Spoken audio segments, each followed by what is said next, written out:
La transition écologique et énergétique, c'est bien sûr une question liée à l'environnement, mais pas seulement. C'est une des facettes du développement durable et à ce titre, ça met en jeu aussi l'ensemble des politiques de développement économique.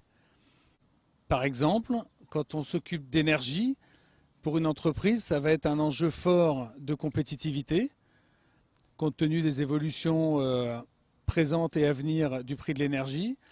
Et donc cette compétitivité de l'entreprise va être pour elle un facteur de pérennisation de l'emploi ou de développement de l'emploi sur le territoire. Autre exemple, en matière d'économie circulaire, on va chercher à vouloir développer des synergies entre les entreprises d'un territoire. Ces synergies-là vont être autant de facteurs pour fidéliser une entreprise sur un territoire ou être un facteur d'attractivité pour d'autres entreprises. Tout ça peut s'inclure dans des politiques de collectivité liées à leur agenda 21, à leurs plans climat territoriaux et contribue à la politique économique et au développement de l'emploi sur le territoire. Il y a plusieurs défis mondiaux qui constituent des défis pour l'ensemble des acteurs économiques. La question du réchauffement climatique en est un majeur. La question de l'épuisement des ressources naturelles en est un deuxième, que ce soit les ressources d'énergie fossile, mais aussi les ressources minières, voire certaines ressources agricoles.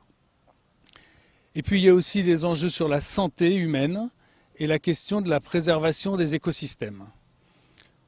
Tous ces défis, aujourd'hui on a fini la période où on se posait la question de savoir s'il fallait s'y adapter, si c'était un effet de mode ou une lame de fond.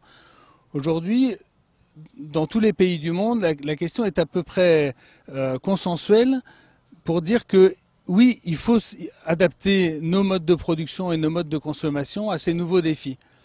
La difficulté est de savoir maintenant comment on fait pour aller vers ce nouveau modèle. Donc tous les acteurs sont concernés par ces grands défis-là, que ce soit les citoyens, consommateurs comme vous et moi, que ce soit les entreprises et bien sûr que ce soit aussi les territoires qui se mobilisent à travers leur politique de développement économique, leur politique environnementale, à travers des politiques de l'habitat, de l'emploi, de la mobilité. Face à ces défis que nous venons d'évoquer, le pacte collectivité propose plusieurs outils concrets. En matière d'énergie, nous proposons une boîte à outils au service des entreprises et des territoires, notamment par une approche par zone d'activité, avec des ateliers de sensibilisation où l'on va pouvoir parler aux entreprises de sujets qui les concernent directement, c'est-à-dire leur compétitivité et la façon dont elles peuvent aborder des nouveaux marchés à travers les enjeux de l'énergie. Et à travers ces ateliers de sensibilisation, on va pouvoir inviter les entreprises à réaliser des diagnostics énergie, autre aspect du pacte collectivité que l'on propose. Et puis, dans la foulée, on va proposer d'accompagner les entreprises, individuellement ou collectivement, dans des projets locaux de performance énergétique ou de développement d'énergie renouvelable. Autre outil du pacte collectivité, dans le domaine de l'économie circulaire, on va pouvoir réaliser des bilans de flux dans les entreprises, c'est-à-dire regarder tout ce qui rentre et ce qui sort d'une entreprise, et ensuite en faire la cartographie à l'échelle d'une zone d'activité ou d'un territoire, pour identifier toutes les synergies possibles à mettre en œuvre entre les entreprises. Et ces synergies-là, ensuite, on va pouvoir accompagner le montage et la réalisation de projets collaboratifs entre les entreprises pour exploiter ces synergies.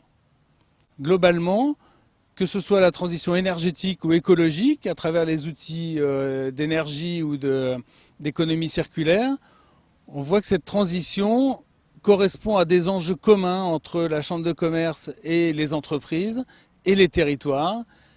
Et le rôle de la CCI sur ces sujets-là est d'aider les collectivités à mener à bien leur politique d'emploi, de développement économique et d'environnement et de servir d'interface dans leurs relations avec les entreprises.